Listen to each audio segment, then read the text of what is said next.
Garantir une protection sociale pour tous a toujours été le maître mot du gouvernement togolais.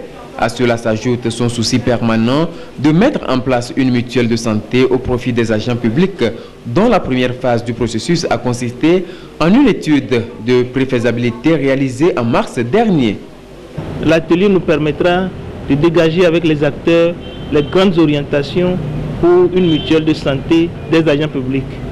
Et cette mutuelle permettra d'élargir la couverture sociale des agents publics à la prise en charge des soins de santé. Vous savez que c'est ça qui est le plus difficile pour les fonctionnaires aujourd'hui, pour les agents de l'État, la prise en charge des soins de santé.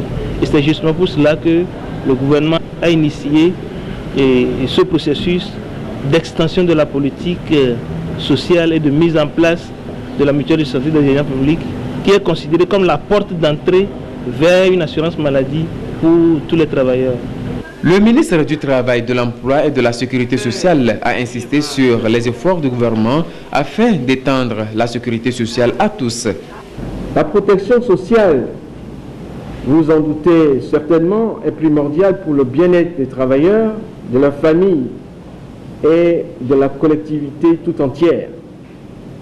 C'est un droit fondamental, mais comme beaucoup de droits, la jouissance n'est pas toujours effective.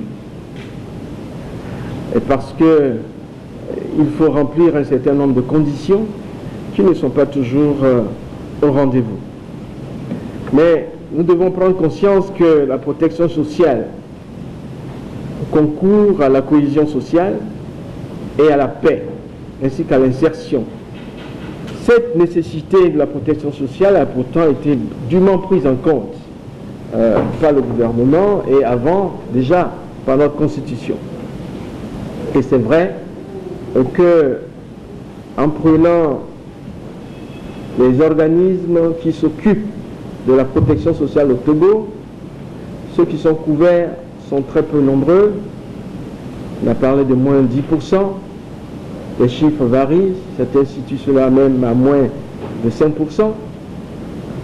C'est dire dans tous les cas que très peu de personnes dans le secteur formel sont couvertes. Et quand je prends le secteur informel, et bien sûr là, la situation est encore plus grave. Cela devrait nous amener donc à mettre les bouchées doubles pour avancer sur cette question, et comme prévu dans le programme du gouvernement qui est actuellement en cours.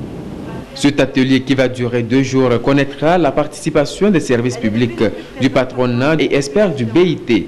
Les résultats de cette étude seront restitués au cours du présent atelier afin de contribuer à concevoir un plan d'étude de faisabilité.